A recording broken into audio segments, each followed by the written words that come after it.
Hello दोस्तों, this is डेल्गा। आशु आइए बात करते हैं निफ्टी 50 इंडेक्स के बारे में। आज के हाई को देखें तो आज का हाई लगा 18,132 का, लो 17,958 का और आज की जो क्लोजिंग है वो 17,999 पे हुई है।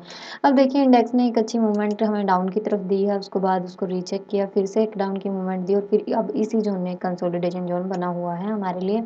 अगर हम एक यहाँ अगर हम एक दो ट्रेंड लाइन की बात करें तो ट्रेंड लाइन को भी बहुत अच्छे से फॉलो कर रहा है, यानी एक रेंज में निफ्टी 50 इंडेक्स है वो चल रहा है लाइक दैट। ये देखिए दो रेंज बनी हुई है, इसी रेंज में इंडेक्स है। ये रेंज जिस तरफ भी हमारी ब्रेक होगी अप साइड या डाउन साइड, उसी तरफ की हमें अच्छी मूवमेंट निफ्टी 50 इंडेक्स में देखने को मिलेगी। अगर हम ये इसको देखें तो ये पोल एंड फ्लैग टाइप बना हुआ है, जैसे पहले एक पोल बना है और फिर इस तरह से एक फ्लैग टाइप बना हुआ है। अब ये हमें ज़्यादा सेंटीमेंट दे रहा है कि डाउन की तरफ ही निफ्टी 50 इंडेक्स है वो मूवमेंट करने वाला है। बाकी हम अपनी डेली स्टडी के अकॉर्डिंग देखते रहेंगे कि इंडेक्स है वो किस तरफ की मूवमेंट करने वाला है। हमारे सिनेरियो बाकी स्टॉक्स का और बैंकिंग सेक्टर का क्या सिनेरियो रहता है, उसी के हिसाब से जो इंडेक्स है हमारा वो बिहेव करेगा। ये थे हमारे डेली टाइम फ्रेम पे स्टडी कि डेली टाइम फ्रेम पे स्टडी है, सॉरी, डेली टाइम फ्रेम पे जो निफ्टी 50 इंडेक्स है वो कंसोलिडेशन जोन में है और उसे हमें बहुत कम क्वांटिटी के साथ ट्रेड करना है और अपोजिट ट्रेंड तो बिल्कुल भी नहीं रखना है, क्योंकि देखिए सेलर हैवी हैं तो आप सेलिंग का व्यू ज़्यादा रखिए, यानी पुट में अपनी एंट्री, चाहे आप पुट को बाय करते हो तो अपनी एंट्री पुट की तरफ ज़्यादा रखिए, क्योंकि अगर आप कॉल की तरफ एंट्री लेंगे तो वो स्लो एंड स्टडी जाएगा। अगर आप ऑप्शन बायर हैं तो उसमें हमें इतने पॉइंट्स नहीं मिलेंगे।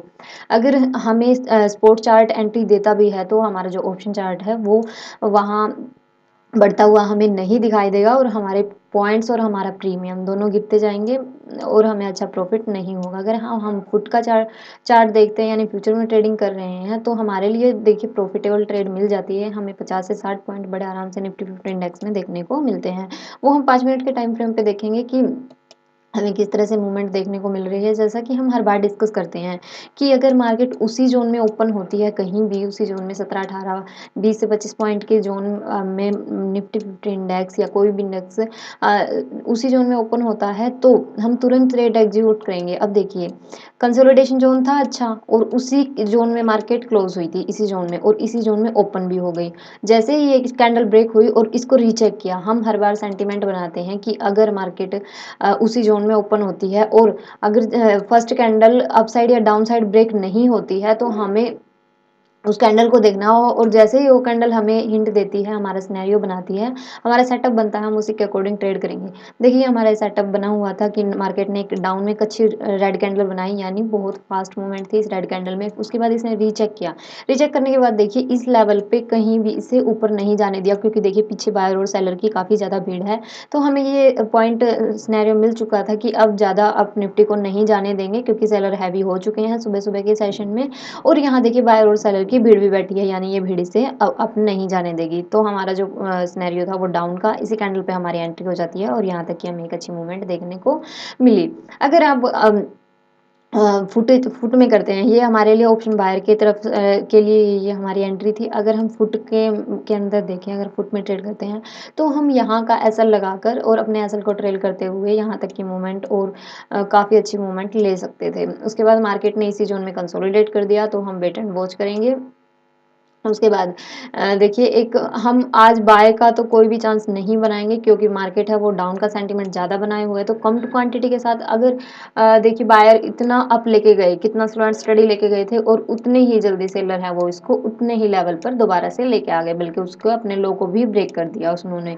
तो हमारा जो सेंटीमेंट है वो डेली चार्ट के अकॉर्डिंग बनाइए आप अपना, कि डेली टाइम फ्रेम पे हमारा ट्रेंड क्या चल रहा है, हमें ट्रेंड के अकॉर्डिंग चल रहा है। अगर ट्रेंड अप का है और हम एंट्री डाउन की ले रहे हैं तो वो हमारे लिए प्रॉफिटेबल एंट्री नहीं होगी, उसमें हम कुछ ना कुछ पॉइंट दे के ही आएँगे, लेकर नहीं आएँगे। अगर हम ट्रेंड के अकॉर्डिंग चल रहे हैं, मान लेते हैं कि अब डाउन ट्रेंड चल रहा है, अगर बाय चांस आपकी एंट्री रॉन्ग भी हो जाती है तो उसमें भी आपको 4 से 5 पॉइंट ज़रूर मिल जाएँगे। आप लॉस वाली एंट्री नहीं लोगे वहाँ, क्योंकि ट्रेंड के अकॉर्डिंग चल रही हैं। तो ट्रेंड के अकॉर्डिंग जब मार्केट चलती है तो हमें वो हमेशा प्रॉफिटेबल ही रखती है।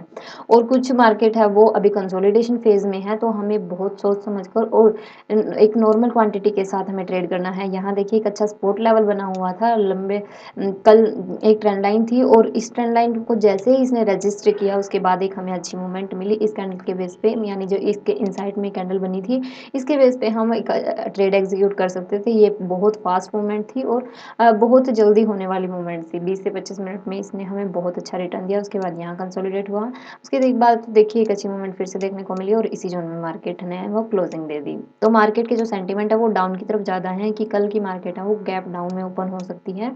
बाकी हम सिर्फ अपना व्यू डिस्कस कर रहे हैं, यहाँ पे हमारा कोई पक्का कंफर्म नहीं है कि कल गैप डाउन ही मार्केट ओपन होगी। देखिए मार्केट है वो अपने अकॉर्डिंग कैसे भी चलती है, हम तो सिर्फ अपना अपना व्यू डिस्कस करते हैं।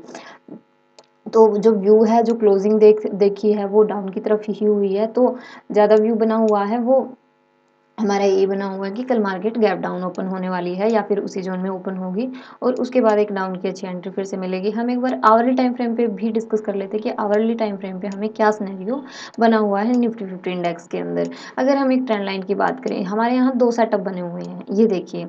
अगर हम ट्रेंड लाइन की बात करें तो ये वाली ट्रेंड लाइन हमारी ब्रेक हो चुकी है और उसके बाद जैसा कि हम डिस्कस करते हैं ट्रेंड लाइन के ऊपर कि ये ट्रेंड लाइन ब्रेक होने के बाद ये इसको रीचेक कर रहा है। अगर ये इसको रीचेक करके यहीं से निकलता है तो हमें एक अप की मूवमेंट दोबारा देखने को मिलेगी निफ्टी 50 इंडेक्स के अंदर।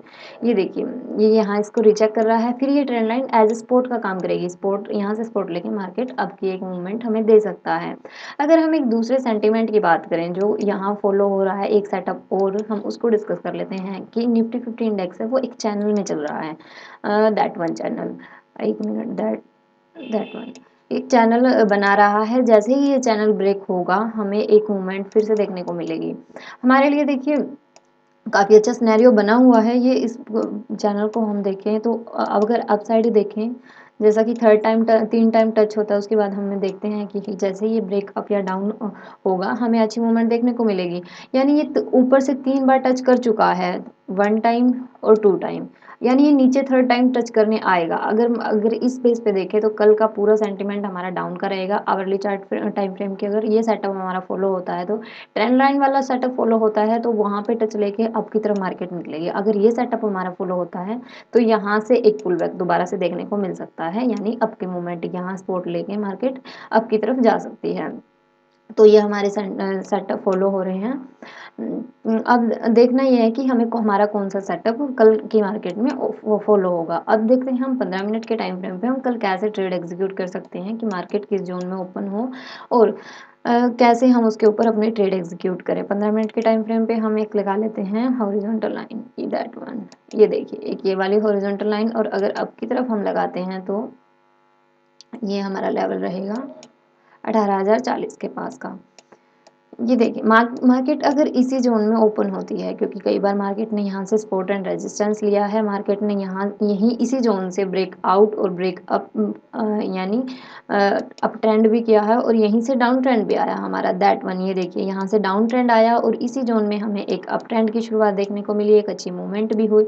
इसी जोन से सपोर्ट लेके एक अप की मूवमेंट फिर देखने को मिली, यानी ये हमारे लिए स्ट्रॉन्ग बहुत बार टेस्ट हो चुका है और हमारे लिए एक स्ट्रॉन्ग सपोर्ट का काम कर रहा है। अगर ऊपर से रेजिस्टेंस की बात करें तो देखिए जब इस लेवल को रेजिस्ट करती है तो मार्केट में एक तेज़ी देखने को मिलती है और यहाँ आगे ये एक रेजिस्टेंस का काम भी करता है, यानी यहाँ आगे मार्केट रुकती भी है, दैट वन। तो हमारे लिए ये फेज बहुत इंपॉर्टेंट है। अगर मार्केट इसी जोन में कहीं ओपन होती है और फिर इन लेवल्स को ब्रेक कर देती है तो अप साइड या डाउन साइड जिस तरफ भी ब्रेक करेगी उसी तरफ हमें अच्छी मूवमेंट देखने को मिलेगी। अगर अप साइड ब्रेक करती है तो जो हम फर्स्ट टारगेट रखेंगे अपना, फर्स्ट टारगेट हमारा रहेगा 18,090। 18,090 से 100 के बीच में हमारा फर्स्ट टारगेट रहेगा, जो कि ये वाला स्विंग रहेगा।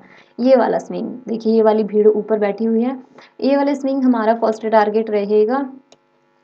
उसका 2 रीज़न है, एक तो स्विंग हमारे हैं और ऊपर से हमारा साइकोलॉजिकल पॉइंट भी है, तो हमारे लिए ये स्ट्रॉन्ग रेजिस्टेंस का काम करेगा। यहाँ तक का हमारा फर्स्ट टारगेट रहेगा और अगर कंटिन्यू अप जाता है तो हमारा जो सेकंड टारगेट निकल कर आएगा वो 18,160 का हमारा सेकंड टारगेट निकल कर आएगा। अब कर लेते हैं डाउन साइड की बात। डाउन साइड अगर मार्केट ब्रेक होती है तो 17,880 का हम फर्स्ट टारगेट रखेंगे, यानी ये वाला जो गैप है वो हम फील होते हुए बहुत अच्छे से देख लेंगे अगर मार्केट कंटिन्यू यहाँ डाउन, जो कि सेंटीमेंट % ज़्यादा डाउन के ही बने हुए हैं और सेकंड टारगेट की बात करें तो 17,840 का हमारा सेकंड टारगेट रहेगा क्योंकि पीछे इस लेवल पे 840 के लेवल पे काफ़ी भीड़ बैठी हुई है।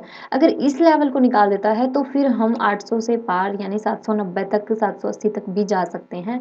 लेकिन इस फेज़ को निकालना ज़रूरी है। तो आप इन चीज़ों का ध्यान रखिए कि जो ये स्विंग्स होते हैं यानी जो सेलर और बायर की भीड़ होती है, जब तक वो भीड़ नहीं निकल जाती हमें अच्छी मूवमेंट नहीं मिलती। उसका रीज़न ये होता है कि हमें खाली स्पेस चाहिए चलने के लिए। हम जैसे रास्ते पर जाते हैं, एक पथिक जाता है, जब तक उस रास्ते में बहुत सारी झाड़ियाँ और पेड़ होंगे, तो हम वहाँ नहीं जा सकते। सेम ही वही है यहाँ सेलर और बायर की अगर भीड़ बैठी है, तो हम आगे नहीं जा सकते जब तक स्पेस खाली नहीं होगा। जैसे ही मार्केट में स्पेस बनता है यानी खाली जगह मिलती है, मार्केट जल्दी से अपनी मूवमेंट करती है और हमें बहुत अच्छा प्रॉफिटेबल ट्रेड देती है। तो आई होप सो आपको ये सारी चीज़ें क्लियर हो गई होगी। मिलते हैं अगले लर्निंग सेशन में। God bless you, take care, all the best.